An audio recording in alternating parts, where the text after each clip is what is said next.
Hello, everybody. Welcome to the UFC 250 post show. I'm John Pollock, along with Phil, the technician Chertok, who is steering this ship. I am just along here for the ride, but we are live here at youtube.com/postwrestling, just moments removed from maybe the most one-sided UFC main event in recent memory, maybe of our entire memories. How are you doing, Phil? I'm doing good, John. We're back in Vegas, and I've got the attire to match. Yeah, it was a pretty one-sided main event that was a kind of lackluster ending in some ways, even though it was a showcase to what was a pretty amazing night of fights. Yeah, I mean, there was certainly going through this card. I thought this was a card that was obviously not going to be a gigantic, have a gigantic appeal to people beyond, I think, fight fans that we're going to be tuning into this. But I think you had like a lot of interesting stories, primarily based around the bantamweight division. That bantamweight class, they were the stars of tonight's show.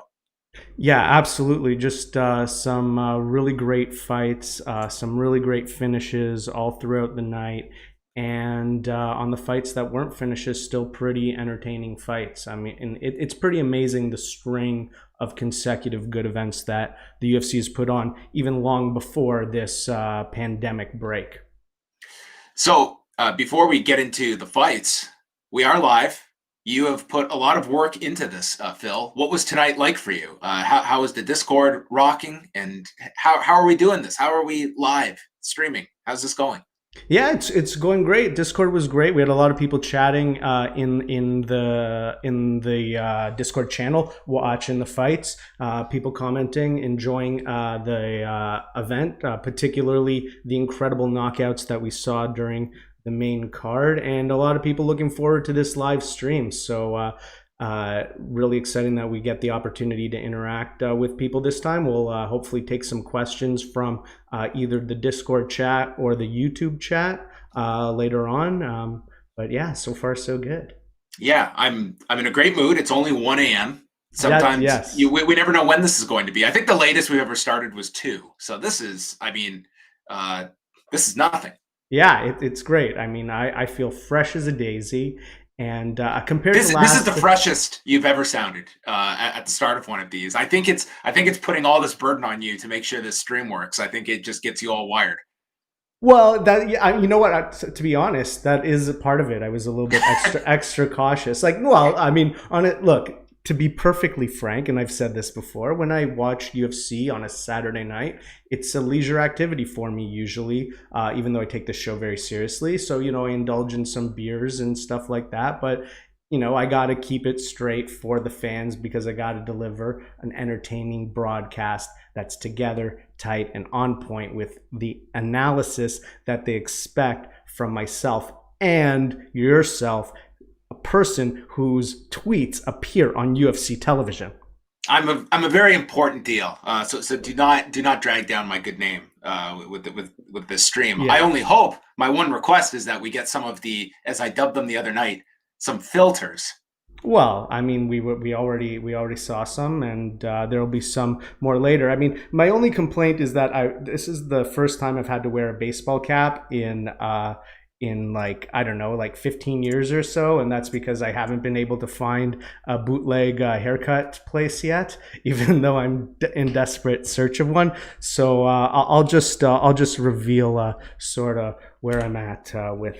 Oh my goodness. So I that's might have to turn the screen off on my end because it's going to throw me, and it's going to throw the podcast listeners off too. But hey, if you're not watching this, podcast listeners, you're missing out. But this is the new format for the UFC post shows, barring some gigantic screw up tonight, which with Phil in control over everything, we're in very good hands. I think this is a great format to do for the UFC post show. So a big round of applause to Phil because any positive about this format, it's all on Phil. I had nothing to do with this. So Phil, a round of applause from all the people listening and watching to you. Well, thank you very much, John. But I suppose that if there's any positivity, then that means I'm also deserving of any negativity as well. So we'll see. I didn't imply, but if it comes your way, when Phil threw this idea, I said, what does this mean for me? And he said, you don't have to do anything different. I said, I'm sold. I'm all in. all I do different is I can literally see you right now. But I wish I could have seen you when these scores were read out. So let's start off with the main event with Amanda Nunes, Felicia Spencer for the UFC Women's Featherweight title. This was certainly, as it seemed, the biggest storyline for the announcers was that a dude had bet $1 million on Amanda Nunes to win this fight that would have paid him out $166,000, which I think from an emotional standpoint probably got a lot of people cheering for Felicia Spencer internally to see this guy lose $1 million on this fight. But that did not happen. It was the furthest thing from it. And I don't know if you want to go round by round, Phil, but this was as one-sided a title fight as we may have ever seen in UFC history in terms of a 5-round fight. Like, we have seen some explosive finishes, early, short fights, but over 5 rounds that required judges to put scores down. This might take the cake, because I will say right now, I scored this one 50-42, and I cannot recall scoring a fight 50-42 in my life. That would mean 3 10-8 rounds, and that may have been generous at times, but I think that was not an outrageous score at all. I don't think it was an outrageous score, as I show my love for the Lioness, who reigns supreme once again tonight. I only had it with 2 10-8 rounds, the 10-8 rounds being the third and the fourth, and then I had the fifth sort of being this merciful round that Nunes decided to take her down and sort of not really beat her up so much. We're very close. The only one I had in addition to that was round 1, where she outlanded her 18-1. So I went with the first round as a 10-8, but then I had 3 and 4 as well. So, I mean, these were just destructive rounds where it was not only the volume from Amanda Nunes, but nothing in response from Felicia Spencer. She was just surviving. That was the story of this fight, was her just surviving. That was it. Yeah, I mean, for the first couple rounds, it looked like she was able to take Amanda's best shot. But then in the third round, it really started to turn, and she started to get rocked. And at that point, I started to even think about, maybe the towel would be necessary, because it just started to appear like there was no way for Felicia to win. And Daniel Cormier made some good points about why it should continue. And Felicia Spencer kept trying to win even up until the end of the fight. So you have to give her all the credit in the world for that. But yeah, it was a dominant performance, flawless performance, like literally flawless performance. I can't poke any hole in Amanda Nunes, like not the slightest one. She looked completely dominant for 25 minutes. There was no hiccup along the way. It was a shutout from Amanda Nunes. I think with Felicia Spencer, I think she was somewhat, maybe demoralized is too strong a term, but I think she really had confidence in her takedowns that were just, there was nothing behind these takedowns. And it was, Amanda just shrugged them off anytime Felicia was going for one. And then later in the fight, her corner is just hammering her during in between rounds to get that takedown. There was no way that was happening. And it just seemed that beyond that, it was trying to limit Amanda's output. And she was very economical with her strikes. Like, you could see when she'd go into those big bursts at the end of the rounds that would suddenly go from a fairly safe 10-9 round to utter domination in those final minutes. It was a masterful performance from Amanda Nunes. I don't know how much more to say. I did not ever feel as uncomfortable as the Glover Teixeira Anthony Smith fight recently, but this was a fight that Felicia Spencer was just taking unnecessary damage at a certain point. But especially in UFC, we have this structure where for a corner to throw in the towel, you are costing your fighter that win bonus. And I think it's something that is always going to make it very difficult for corners to make that decision. And in Anthony Smith's case, coming out and saying, like, any corner that would stop my fight will never be in my corner again. So I don't know really what the responsibility is for the corners. It would be nice if that was more part of the MMA culture, but it's not. I don't think that's going to change overnight. No, it's not going to change overnight. And I think also, even more so than the win bonus, corners might feel pressure that, this is maybe the only time this person's going to get a shot at a championship. And so it's such a pivotal moment in their life that they don't want to rob them of the chance to win. But you do have to look at it objectively as possible. And you have to honestly assess, does your fighter have a chance to win? And it looked really bad at the end of the fourth. Yeah, I think that was even the person that is maybe holding out that optimism of Felicia Spencer just landing that Hail Mary strike. I mean, the fourth round, that was completely, the door was shut. There was no turning this around. It was sending your fighter out for 5 more minutes of damage. There's no possible route to victory here. She lasted 25 minutes, so if you classify that as a moral victory, she made it. She can say that she went the distance with Cris Cyborg and Amanda Nunes, one of which was a 25-minute championship fight. But beyond that, Phil, with Amanda Nunes, do you expect her to just keep up this pace of fighting at both weight classes? What is the future of the women's featherweight division?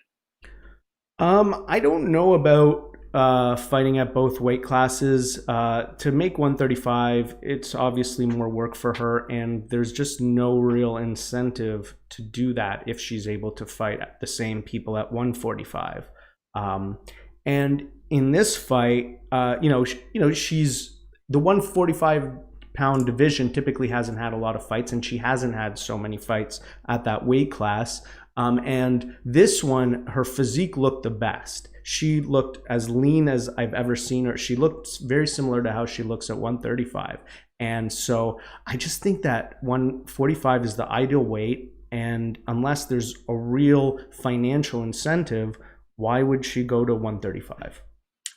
I guess the biggest question, though, is who is at 145 to find at this point? This is Felicia Spencer coming off one victory over one of your favorites, Zara Fame Dos Santos, who was able to lead to this title fight for Felicia Spencer.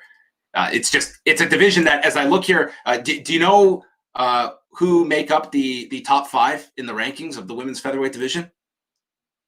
The top 5 Felicia Spencer, right? It's a trick question because on the UFC's ranking site, okay. It is champion Amanda Nunes and blank. There is no one that even makes up the rankings at featherweight. So it's pretty much the Cody Rhodes Open Challenge. That's what Amanda Nunes. It's if you want to fight for this title, you can have it. Anyone at bantamweight can come up and challenge me for this title. Is pretty much what this division is at this point. Yeah, well, with Cyborg gone, Katzengano gone. I mean, there's Holly Holmes had her chance. This is a wide open division, and I agree with you. I think in a perfect world, Amanda Nunes looked great at 145. Never got tired. I would think that as she's getting older, maybe the cut down to bantamweight is not as enticing, but you don't really have a division at all here at featherweight. Yeah, you're totally right on that. Maybe the play is let her take a break, give her an opportunity to do some other types of media to expose herself. I mean, she's about to have a kid. That's a big life event. And so, give her an opportunity to concentrate on that, and maybe give her an opportunity to think about her own new goals. She as she said, she closed a chapter by becoming the first fighter to defend titles in multiple weight classes. And so I'm sure she'll have some new goals, and hopefully they're in MMA. But I think we should just give her a break, and maybe a contender will emerge in that time. It's probably the best time that with Nina Ansaroff having the couple having a child, that now would be a time where she could disappear for a couple months. And as you said, hopefully someone emerges at either weight class. I mean, it's not like anyone is beating down the doors at 135 either.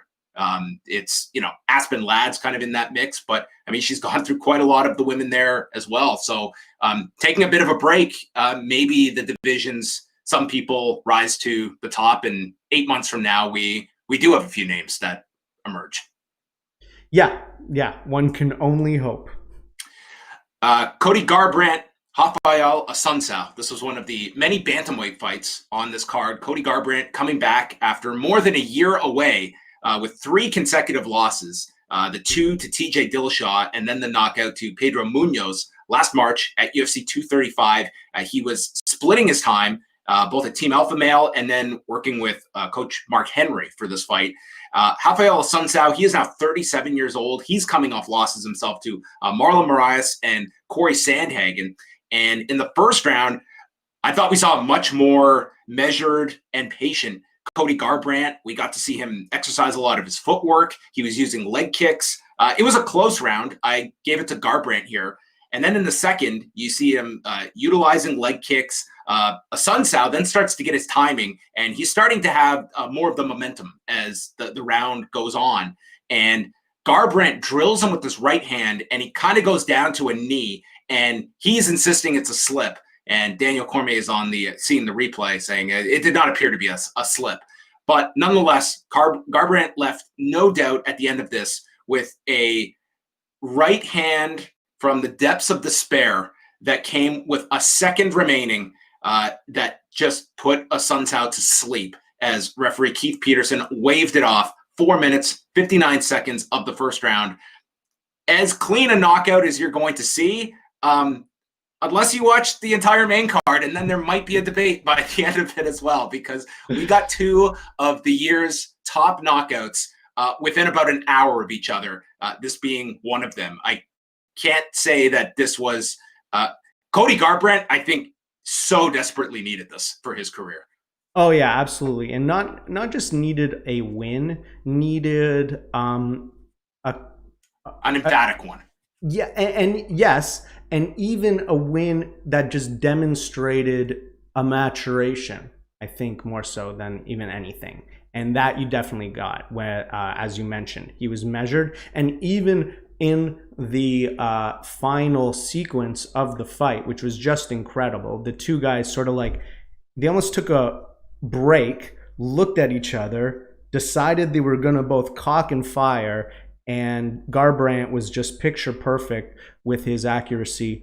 And Daniel Cormier had this great analysis where he showed that Garbrandt was just eyeing him the whole time as he's dipping and setting up the shot. And that's very different than what happened in his knockouts, where he would close his eyes and swing. So it was a wild swing, but it was still calculated. And the amount of improvement that he showed in this fight, I don't want to say I had wrote him off, but I didn't think I'd consider him to be back in the title picture so quickly.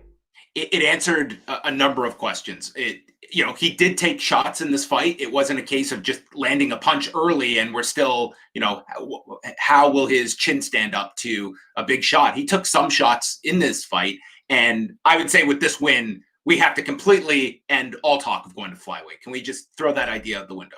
Yeah, I mean, he looked great. His speed was fantastic. Obviously, he had this incredible power. And he had the calmness. Like, he fought smart, and there was a couple times where he did eat some shots, and my concern was never that he was so, quote unquote chinny. It was that he would get into these firefights that are 50-50, and and even though that last sort of exchange was reminiscent of that, as I already mentioned, the frame by frame analysis shows it was highly calculated.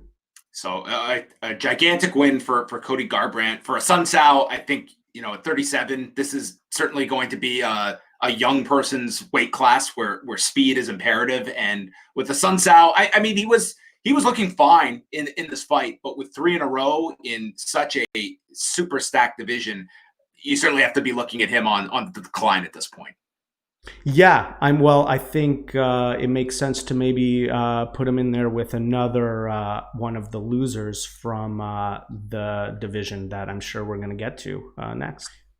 Yeah, we had Aljamain Sterling and Cory Sandhagen. I think this was maybe the most interesting fight on paper going into this card. Aljamain Sterling, he's won his last 4, including a win coming in June of last year against Pedro Munoz. So it's been a year since we last saw him.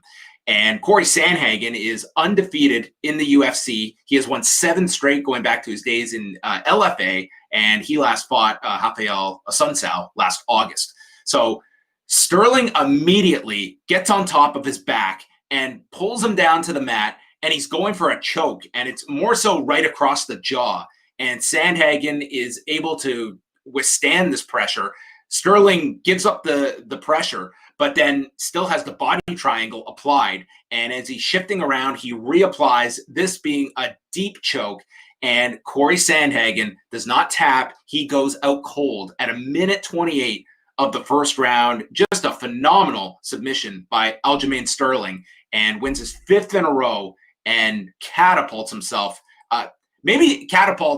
This guy's already super high up, and I think many people thought that these two should be fighting for the now vacant bantamweight title. But Aljamain Sterling, this caps off any kind of comeback after that Marlon Moraes knockout. It puts him right at the top of this division. Absolutely. And I mean, it puts him at the top of the division in an exciting way that makes people want to see him.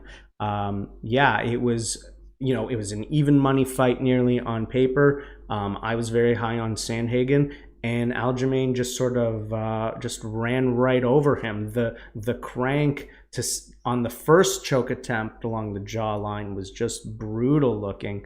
I do think, though, that Sandhagen did tap, and then he actually passed out after he let go of the choke. But I could be wrong about that. I did pay attention on the replay, and it looked like he had the hand up, because I had thought at first he had tapped too, and it looks like he put his thumb up, and there may have been the motion to tap. So it was kind of not super conclusive, but the announcers were just screaming that he went out cold, and the guy did go out. So this was his first loss in the UFC. And, we'll talk about it a lot, like the depth of this division. A loss like this, it does set you back quite a number of fights, I would say. But man, the picture at bantamweight is there's so many different directions to go in, and hopefully they can make a whole bunch of different fights coming out of tonight, because that's the most exciting division going right now. It is the most exciting division, and maybe you have these guys at the top can create a little bit of stir, and maybe you can entice a former bantamweight champion to return for a big payday. Well, I mean, that's the thing. If this was a power play by Henry Cejudo, I would say the UFC kind of wins this one, because, man, you've got so many different options here. I don't know how reliant you are on a Henry Cejudo coming back. It's like you've got plenty of different players now at bantamweight. But, I mean, you'd love to see Henry Cejudo in this mix in the prime of his career, fighting any number of these guys. I would love to see him fighting an Aljamain Sterling or a Cody Garbrandt. Yeah, I would love it as well. I don't think it was a power play, but I do think that, he's serious enough, right? Like, he retired from wrestling. And, I feel much more, I believe he will fight again, but when we talked last month, when he just made the announcement out of nowhere, I didn't even think it would get to, a month later, we'd just be talking about Henry Cejudo preparing for another fight. Now I think it's going to be at least a hiatus, and maybe a lengthy one before we see him come back again. I'm not shutting the door on him never fighting again, though, at 32. Well, he's got to back up Mike Tyson for a while, right? For now, yes. I guess that's doing cameos on Dynamite. So they're going ahead with Piotr Yawn and Jose Aldo for the vacant bantamweight title. Do you see like a Sterling, a Garbrandt, just kind of, not everyone can just sit and wait. Let's talk about Sterling first. What is the move for Aljamain Sterling? Because I think it would be near impossible to convince this guy that his next fight can be anything but a championship fight. Well, what I would try to, if I were him, I would, Daniel Cormier sort of already suggested what he might want to do is stay ready. He didn't take any damage in this fight, not that we could see.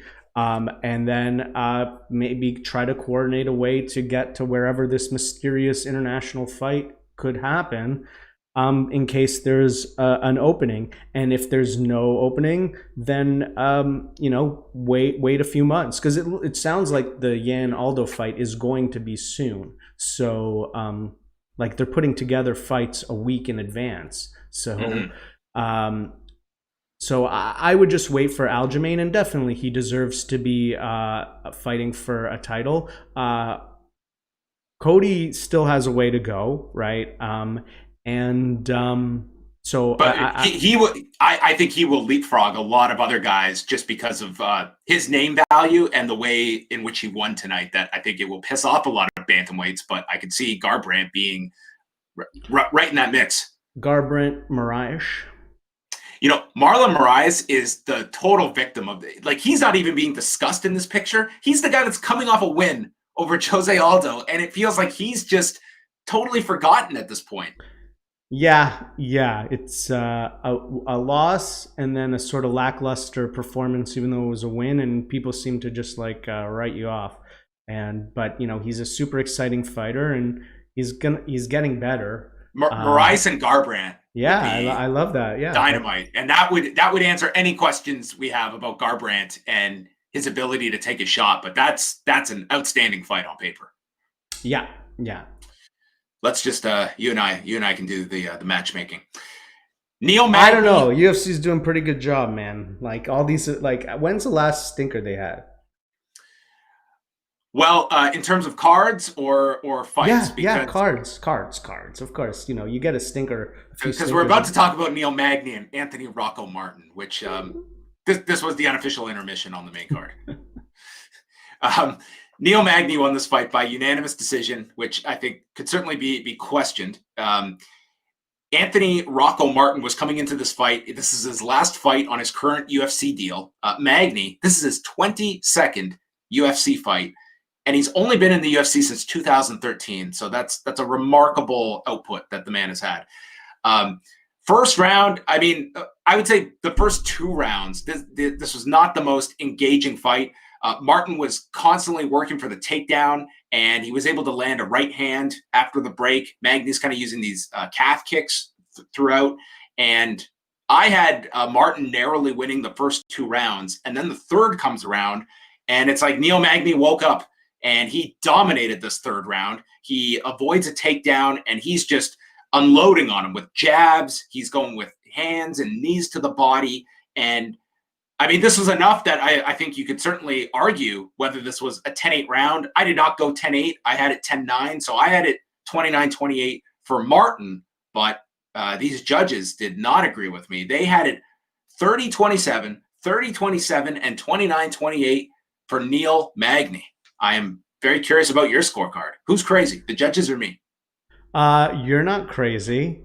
I would say the judges are crazy. I actually scored it a draw. I had it exactly the same as you, with that third round being 10-8 for Magny. Well, I'll back you up because during this fight, I did hear from a credentialed MMA judge who told me that was a 10-8 round in the third. So a judge out there would agree with your scorecard, Phil. Okay, I'll retire right now. I didn't feel bad. Like it wasn't a bad. I didn't think that the decision was bad in terms of who won. Magny did. I mean, the last round was amazing, and you could certainly make a case that he won one of those 2 rounds. It's just hard to imagine how 2 judges didn't give Martin at least 1 round. Those 30-27s were nuts. They were nuts. I had a hard enough time. I will give you that. Like the 29-28, I think that's hard, but not impossible. I thought the first was very close. So 29-28, I can't get too bent out of shape over. But the 30-27s were, I was just shocked when I heard those. For either side, I couldn't see either fighter winning a straight 30-27 score in this fight. Yeah, well, I mean, once you heard 30-27, it was obvious who won because the third round was so weird. Phil, I don't give any benefit of the doubt that they could have seen that as a Martin round, for God's sake. But yeah, not the third round was a lot of action from Neil Magny's side, but this was not one of the fights that I expect too many people to be downloading the show and immediately finding our analysis of.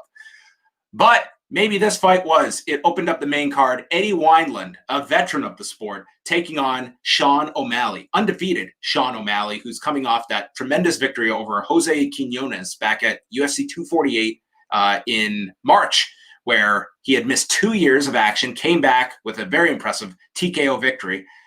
But he certainly put that in the rearview mirror, because in this fight, there's a right hand counter that lands for Wineland, and O'Malley just eats it.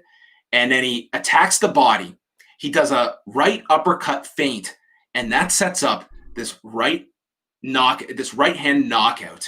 And when I say knockout, I mean Eddie Wineland just does the Nestea plunge, and he is like, consciousness is leaving his body before it hits the mat. And Sean O'Malley sees this man's soul evaporate into the air, and he just so calmly turns around. It was just the most visual, shocking knockout you're going to see. I mean, just, you could just show this to someone and they would be horrified. It was just an unbelievable knockout. I'm gonna do my best Eddie Wineland impression right now. Okay, here we go. Are you ready?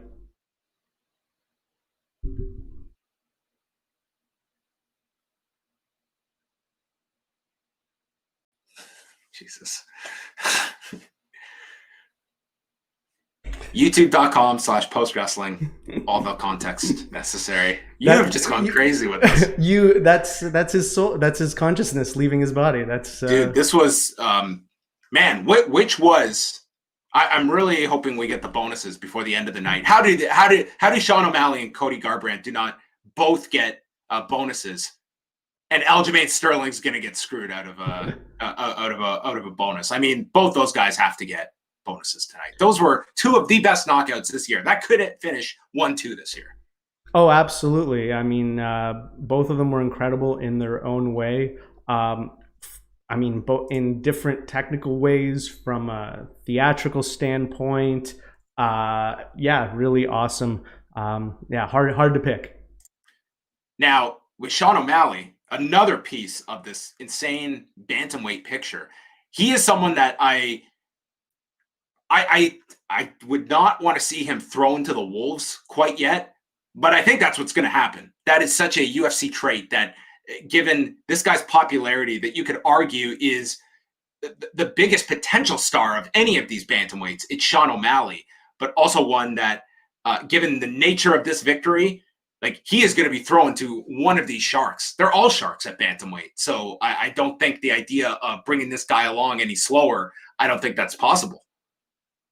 I don't know about that. I mean, I wouldn't give him to one of those top guys right now. Eddie Wineland was a big step up in terms of experience, but I think you can still groom him a bit. Here are some options. Okay, so he's not even in the top 15 yet.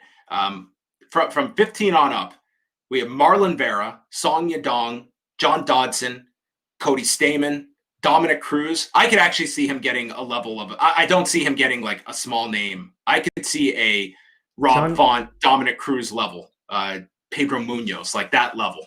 You don't think John Dodson's a good one? You know. I just feel in their next fight. Also worth noting was Sean O'Malley afterwards was stating he wants to renegotiate his contract. So that I would imagine he believes that he is owed a lot more than what he's making right now. So that could always be a potential barrier. But I mean, this guy has superstar level potential. Yeah, I mean, with a performance like that, like honestly, like even after his tremendous performance last time, I don't want to say, excuse me, I don't want to say I wasn't high on him, but I wasn't 100% sold. But this performance was a masterclass, and the sky's the limit on this guy in what is quickly becoming one of the most exciting divisions in MMA. Yeah, to me, he represents the biggest potential star. But also, I mean, as he's talking about wanting a larger contract, you know, when you are making that larger money, that's when you get thrown into the biggest fights, because they're not going to be paying you an enormous figure. And hey, you're going to be fighting Marlon Vera next. That will also catapult you that much higher. So I'm very interested to see where he goes next in this division, and ultimately how he fares against that competition. But man, he has had 2 incredible finishes this year. But this knockout was breathtaking. Absolutely. So that was the main card. A pretty exciting main card, I thought, overall. Yeah, definitely. I mean, I know you were a little sour on the Magny fight, but there was drama towards the end there. Magny was putting it on Martin. Martin was surviving. So I thought overall it was a good card and worth watching. All right. We'll quickly go through this undercard, and then we will open it up to questions if you want to submit any, and we will take those from the forum, from the chat room.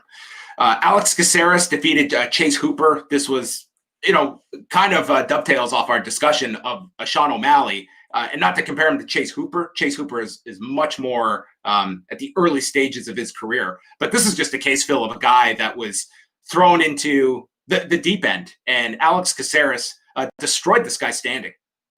Yeah, this actually kind of reminded me of the main event in that Chase Hooper, man, can he take a shot? But that doesn't mean you should be. And they brought this up, like a 20-year-old taking this damage. I mean, he's either going to significantly learn from this experience, but I mean, his striking is, just not at this level. He's a great grappler, but at 20 years old, I mean, Joe Rogan even brought it up that he probably shouldn't be fighting in the UFC. He should be out there fighting guys. And like, Alex Casseras is a guy that has had over 20 UFC fights, and this is Chase Hooper's second. This to me was just a bad fight to make this early for a guy in his infancy. Yeah, in retrospect, that's correct. I liked the matchup before it happened. I was pretty high on Hooper, and I thought his jiu-jitsu skills would be good enough to even this matchup a little bit more. But yeah, Casseras was just too seasoned. And yeah, let's slow the train on Hooper. But I mean, if he can get even just a little bit of striking down, the relentlessness that he's able to put on people, it's very impressive. Mm-hmm. And I mean, we shouldn't be looking at Chase Hooper as a finished project. He's 20. This guy, God, like this could turn into, this was obviously an incredibly difficult fight to get through, but one that, okay, now know you have a glaring hole to fill in your striking. So that could be, the impetus to change things up and realize that your game is far from complete. And you're 20. It shouldn't be complete at 20. Ian Heinisch versus Gerald Meerschaert. This one only went 1:14 when Ian Heinisch dropped him with his overhand right, and then he swarmed him, and referee Chris Tione gave Gerald Meerschaert every opportunity to get out of absorbing all this damage, and he just took an enormous amount of strikes before it was finally stopped, and Ian Heinisch gets his win. He had 2 previous losses coming into this fight, so he snaps that losing skid, and gets a really good finish here on the undercard. Yeah, very impressive by Cody Stamen, and So this was the Ian Heinisch fight. Yeah, Ian Heinisch. Sorry, I'm getting ahead of ourselves. Yes, that's right. Heinisch coming back after a tough loss and looking really good, saying that his training in Thailand, is paying off, and it's looking like it is. And he told Joe Rogan that God took him to Thailand. Yeah. It was a very God heavy post-fight interview for him, but I'd be worried about that. Like if you're, if you're putting your complete faith in God, like could you go to sleep one night and wake up in Thailand? I mean, do you have any say over this? Well, maybe it's more of a calling, Oh, you must go. Okay, well, he should clarify the wording then. Like, God instructed me to go to Thailand. God did not physically take you to Thailand. I mean, that would be it would just seem to be, maybe that's how you travel during the pandemic. Well, I was just going to say, even God's having a tough time. Even he has to sit in quarantine for 14 days. So yes, religious distancing. So Ian Heinisch gets a victory here. He improves to 14-3. Then we go to Cody Stamen and Brian Kelleher. And So Brian Kelleher just fought on May 13th. So he's coming back ultra quick to fight. He usually, both of these guys are bantamweights, but Kelleher fought at featherweight a few weeks ago. So he, to come back so quickly, stayed at featherweight. Cody Stamann just had a terrible event occur where his younger brother died on May 27th at the age of 18. So I cannot imagine. Well, there's the part, Phil, that you can't imagine how this guy was able to prepare for this fight over the last week and a half, but that might have also been a necessary distraction. And it seemed that by the end of this fight, it's like the real world all fell down on this guy afterwards, because I'm sure having this fight was a distraction from having to handle like just a completely catastrophic event in your life.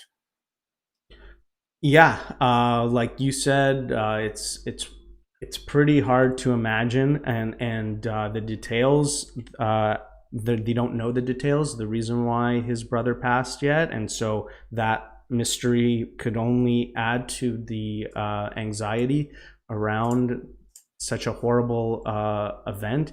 But yeah, maybe it was some form of escape for him. He was able to put on a very good performance in the Octagon. I mean, particularly with his defensive abilities.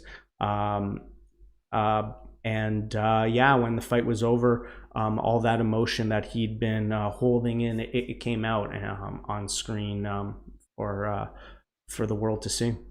Yeah, I mean, he came out and performed very well. Clearly won the first two rounds. You mentioned his defensive skills. There was a stat here from John Anik that in the first round, he evaded 80% of the strikes thrown by Brian Kelleher in that round.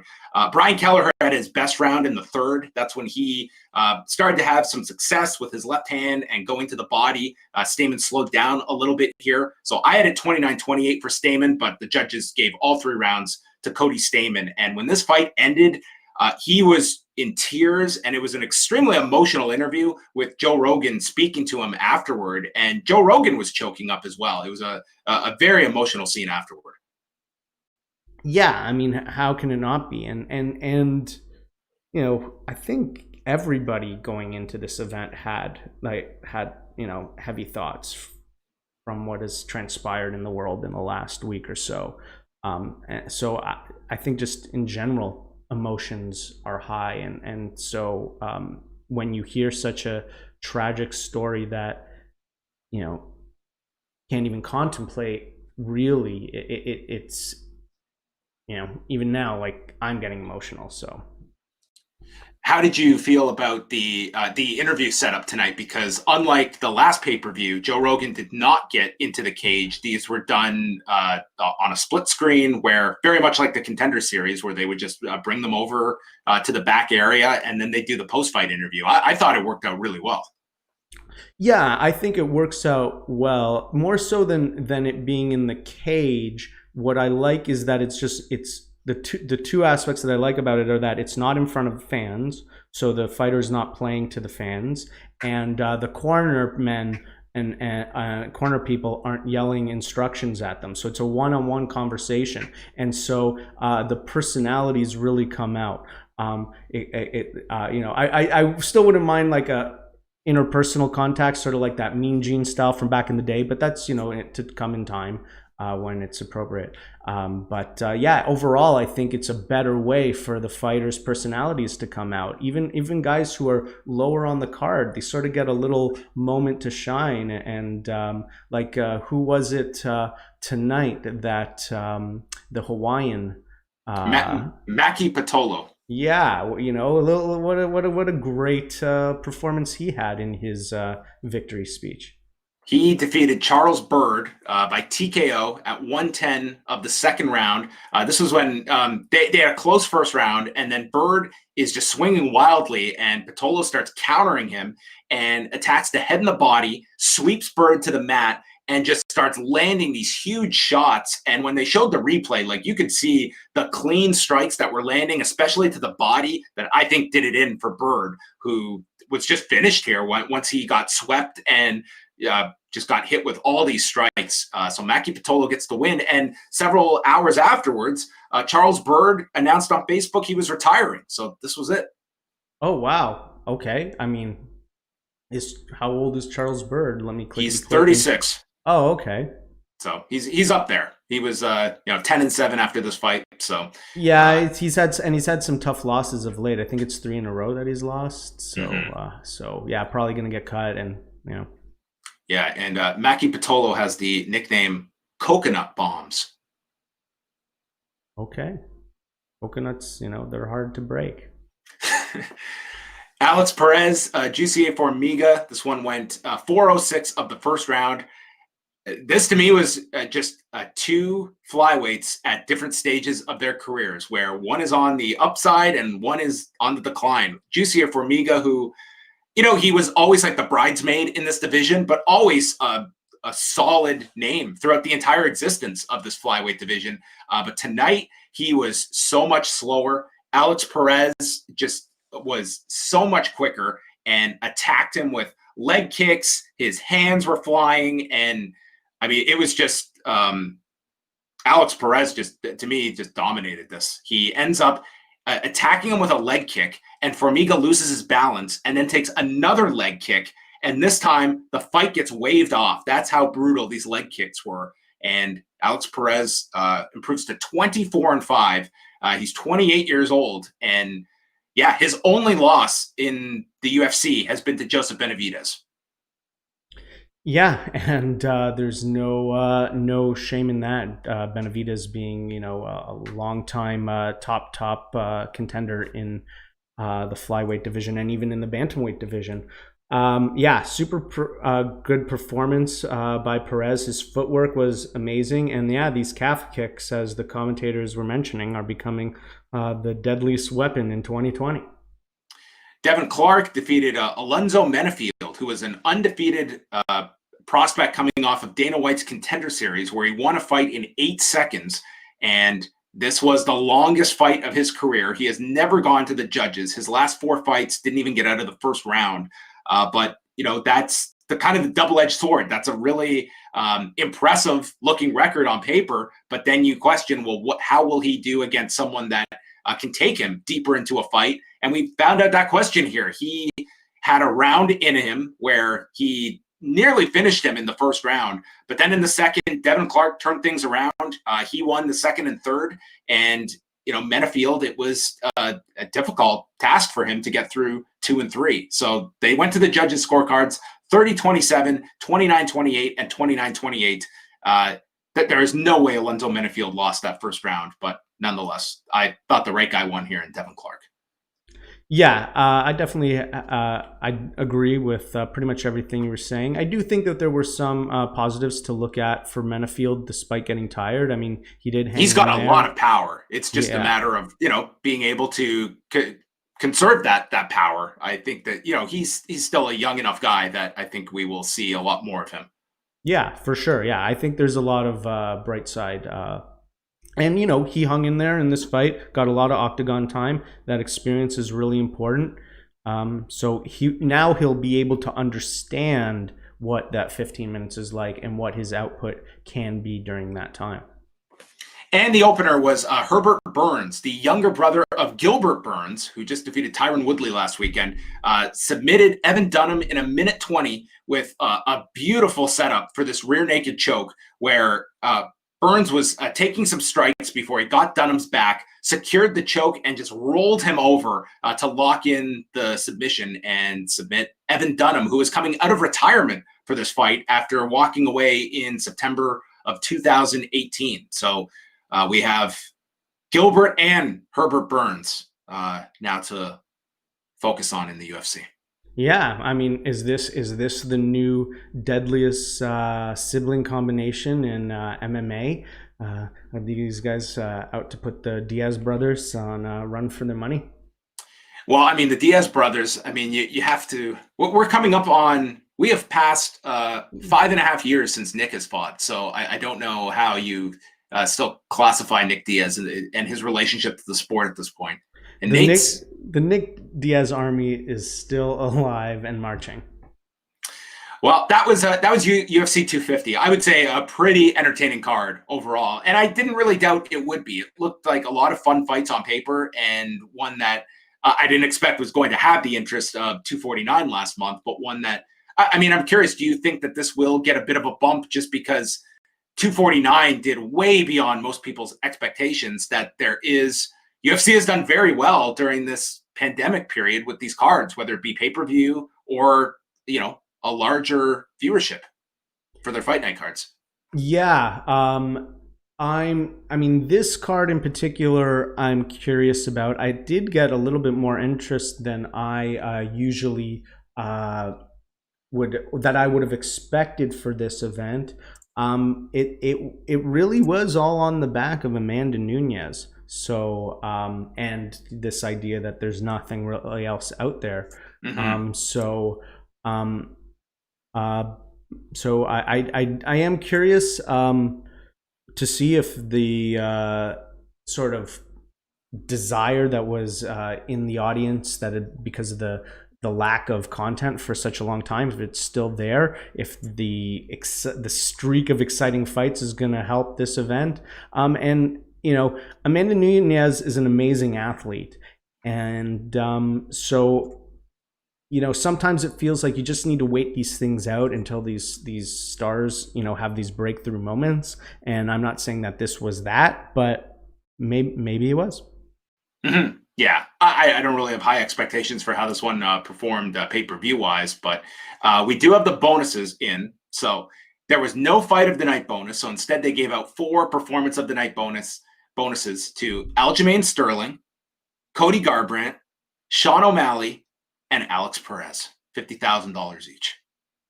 That's pretty good. I mean, I don't know how Amanda Nunes doesn't get a performance of the night bonus, but I'm sure she'll do okay.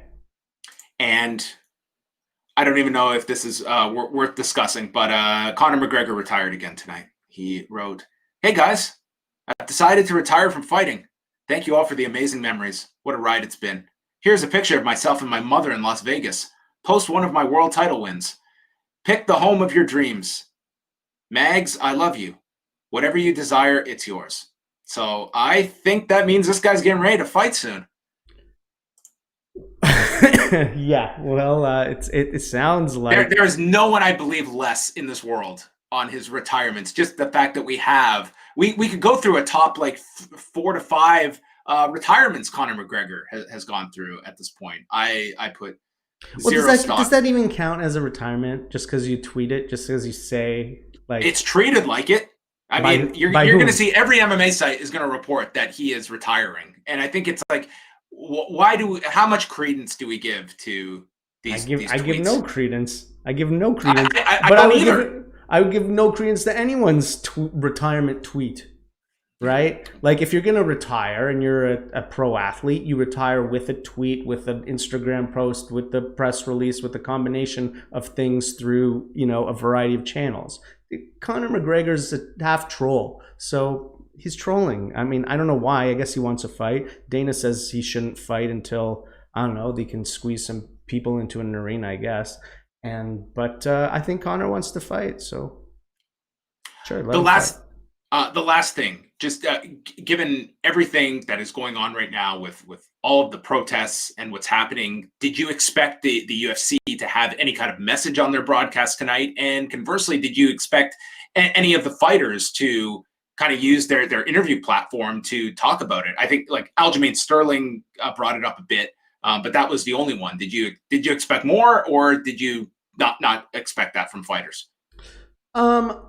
I don't know if I expected it more. I like it's sort of double-edged. I definitely expected some people to say something. How it's almost inconceivable that no one would say anything. Mm-hmm. But at the same time, I can understand people's reluctance for a couple reasons. First, sometimes people don't feel comfortable talking about these things because they don't feel properly informed, and it's a huge platform. And also, unfortunately, even the smallest mistake in how you comment on these issues can result in a lot of backlash. So I can understand why people don't want to comment on it, and I can understand why people would be upset at people for not commenting on it and not taking the opportunity to use the platform. But I can't really be too critical of people because I'm not using my platform to say too much. We should also mention UFC. They did start their broadcast last weekend with in memory of George Floyd, that they did dedicate the show to. So, I mean, they did do that last weekend. Nonetheless, I guess we can open it up to questions, Phil, if you want to take some. Yeah, I don't know if it doesn't look like there's too many specific questions. Some people thinking that maybe Dominic Cruz would be a good potential fight for I guess Cody Garbrandt. That rematch. Do the rematch? Yeah. I really love that Garbrandt Marlon Moraes idea now. After we talked about it, but I mean, when you look at these, okay, so let's assume Piotr Yawn and Jose Aldo fight, so that takes them out of things. You look at Sterling is in a really good position, I would say, to get the winner. Or, I mean, if something were to happen, I think that would be your first call. Garbrandt would be up there as well. I think that Garbrandt Moraes would be a really fun fight to do. Dominic Cruz, I think you could match with almost any of these people, whether it be that I actually wanted Cruz versus Moraes was my well, that's a fight Moraes seems to want as well, which, I mean, for him, I mean, this guy's ranked #1 and Cruz is way down the list, but it is a name at bantamweight. So, I mean, that could be a direction you go as well, depending on Cruz and how fast he wants to come back after the loss to Cejudo. If I'm Cruz, I would assume, of course, assuming he's as healthy as can be, I want to come back as quickly as possible because I've lost so much opportunity. I've lost so much money. And he's already coming off of, I'm pretty sure it would have been his most watched pay-per-view. I'd have to go back and look at those events. So, and he had moments in that fight. So I think there's still a lot of interest there. And, we're halfway through the year. Early next year, TJ Dillashaw is eligible to fight in January. So, that's right. So it's not that far away. Yeah. So matchup with Cruz, Garbrandt, Moraes. There's a lot of options in this division. It's a really exciting division. Yeah, I mean, when you just go down, like we talked about Sean O'Malley, Cody Stamen in there, Rob Font is only 10th in this division. I mean, it is loaded with possibilities. Yeah, and we sort of glossed over the flyweight division, but that division is looking really good too right now. Like there's about 3-4 really good fights that you can do in that division. So and then even some people coming up on the outside. Okay, looks like we've got some questions now. All right. So first is from Jared Taylor, who wants to know if you've checked out, if either of us, I suppose, has checked out of the new content on Fight Pass. He's saying that Year of the Fighter looks kind of interesting. So I have not seen any of this content, but I will admit that I am intrigued by some of these videos. The Kimbo Slice piece looks pretty cool. Mm-hmm. And not on Fight Pass, of course, is Like Water. The remastered footage that they were showing in the brief break. I didn't realize that they had stuff like that for this. I'm blown away. Like, I'm a Bruce Lee fan. I didn't realize it. I'm so excited to watch this. I've seen a review from like screeners that are out there, and they say this documentary is tremendous. Like it's outstanding. It's airing in Canada on Sunday night as well, so I'm totally going to be watching that. That was a real cool clip that they had tonight, so that should be excellent. Yeah, the Kimbo thing looks really interesting. I have not seen any of the new programming that they've released, but that Kimbo Slice one looked really, really interesting. Yeah, really cool. All right, so Matt Madrigal wants to know what my favorite filter is. We'll come up on that soon. Next question by Kishan Amirali. I hope I said that correct. Is Megan Anderson the only contender left for 145 for Nunes? If Nunes beats her, there is no one left. What? Yeah, by process of elimination, you could go with that. With Anderson. Yes, I mean, I don't mean to cut you off, but it's like eh, you don't need to go that far. There is no one left before Megan Anderson, and that's not me trashing on Megan Anderson. I really like her as a fighter, but she has a huge way to go to be even close to a title shot against Amanda Nunes. So there really is no one.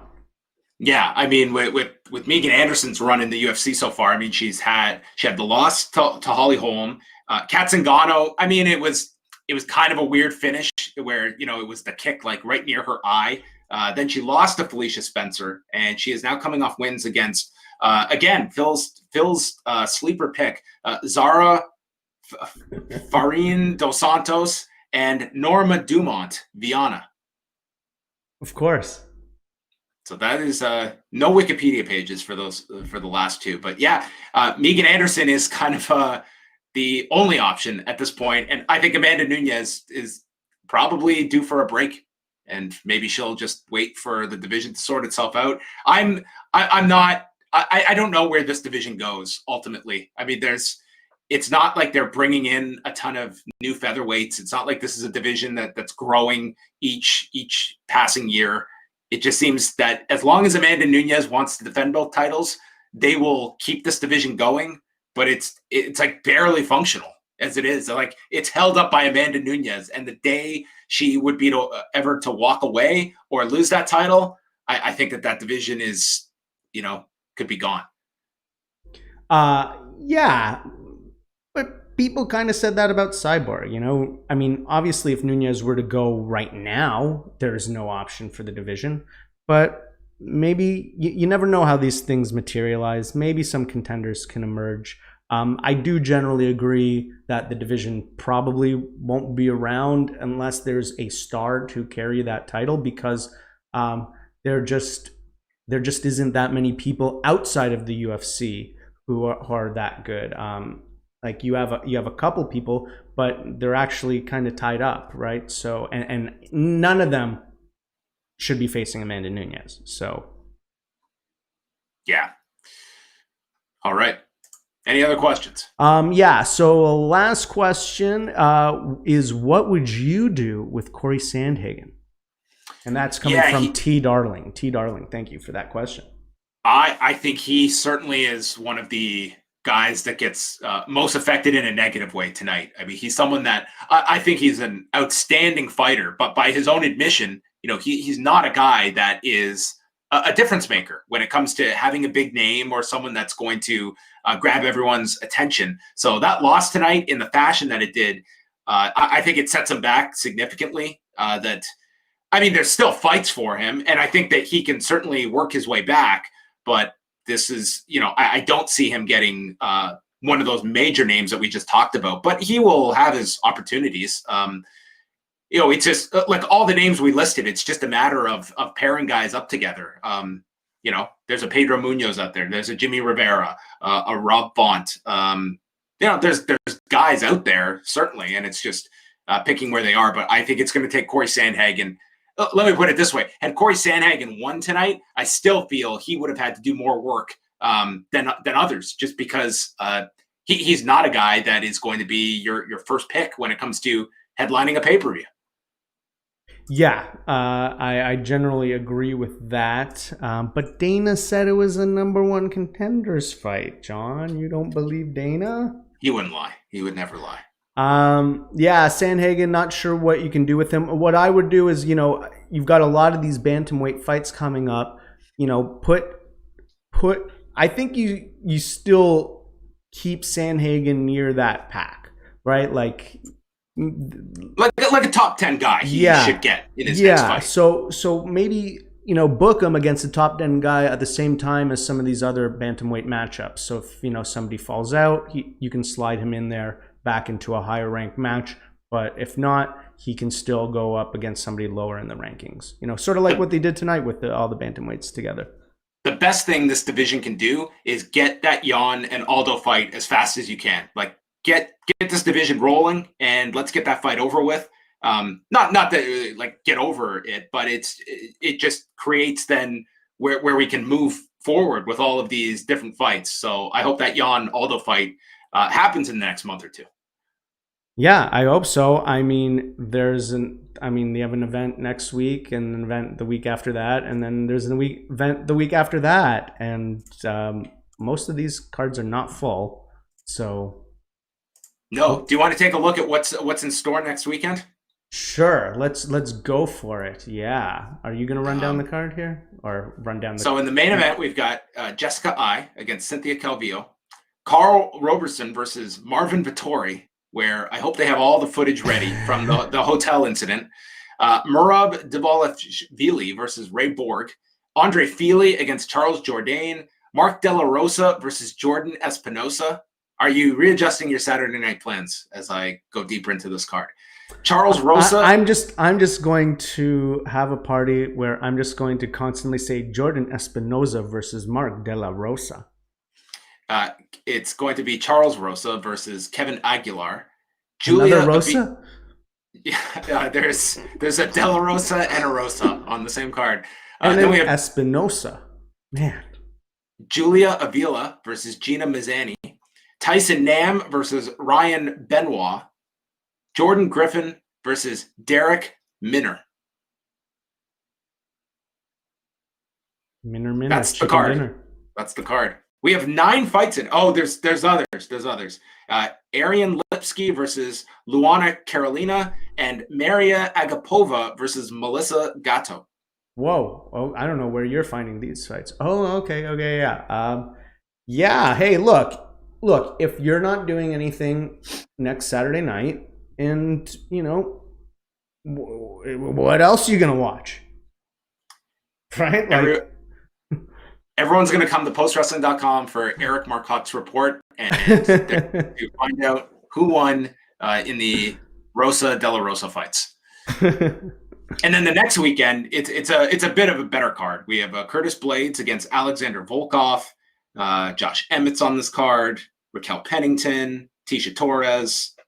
So this is a fine fight night card in 2 weeks, and that's all we've got. They don't have much beyond that. We're hearing Dustin Poirier, Dan Hooker for June 27th, but it's they have not officially announced when the next pay-per-view is. Like, everyone expects it to be the July card on July 11th, but they never promoted the pay-per-view tonight.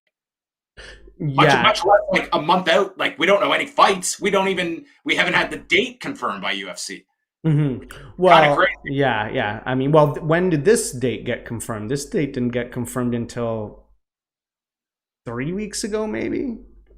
Yeah, it was. It's certainly during this pandemic. It's not like they can do a ton of long-term planning. Well, let's say theoretically for the next pay-per-view on July 11th, they have this Fight Island available, right? So they're probably debating, like, the determination about where that pay-per-view is going to be is based on what main event they can get. So if Fight Island's available and Izzy's going to fight, or somebody who would fight there, then it'll happen then. And then if it's an American fighter, then it'll happen here. I think, they wanted Masvidal. That's what they wanted for that weekend. It makes a lot of sense, but it sounds like that's gone sour. Yeah, it seems like there are several people unhappy right now, and maybe the biggest being John Jones. Yeah, I mean, yeah, it's a wild time. I'm curious, like, how many of these fighters are actually going to sit out. If I'm John Jones, I mean, unless you are going to get a big payday, why move up to heavyweight? And, in the UFC's eyes, if you're not going to draw, why am I going to pay you? So it seems like we're at a standstill. It's reminding me a little bit of the baseball players, right? It's an interesting time period for UFC because they are, with this deal with ESPN Plus for a pay-per-view, like, they are getting paid the same amount for last month's pay-per-view as they are for tonight's. So there is kind of less of an incentive to go out and make, like, the giant fights. For ESPN, they have that incentive because once you make above and beyond a certain amount, that's all gravy for ESPN. But it's interesting to see so many fighters right now, I think, trying to test their leverage to see what they can get. Yeah, I mean, test their leverage to see what they can get. Also, in a time though where the UFC isn't drawing any fans, and if you generally look at the roster, like an event payout that usually UFC has, that's that usually the athletic commissions make publicly available. The UFC gate lines up generally with what the payouts are. So that cost is already baked in for their events, and so now they're going to be eating that cost. So, but then that means pay-per-view is more valuable. So maybe you being a pay-per-view draw is even more important. Yeah, it's going to be interesting to see what happens. I mean, we sort of said we'd never seen a union in MMA. Like, there's so many things, problematic things, but there's so many crazy things that have been happening in the world in the last few years. You never know. Well, I do know that whenever the UFC decides to do another pay-per-view, me and Phil will get together and come at you live here at postwrestling.com. So, Phil, I want to thank you for manning the ship tonight and making this thing go off without a hitch. There's nothing anyone can complain about. This has been, I think, a flawless stream. So all credit goes your way. Thank you. I'm aging by the minute here. It's I'm hanging on by just like a dear thread. That's how much. Yeah, there you go. Phil is ready. Bring on UFC 251 whenever it's going to take place. That's going to wrap up the show. So I want to thank everybody that tuned in live or downloaded the show afterwards, however you found this show. Thank you very much. We are going to have Braden and Davey back on Sunday night following NXT TakeOver in your house. Phil, are you going to be watching in your house on Sunday night? I will not be watching in your house on Sunday night. I'm going to be watching Like Water. Be Water. Be Water. Really? Is that Be what Water? Oh, what should you? Okay. All right. Sure, Be Water, whatever. I'm going to watch the Bruce Lee thing.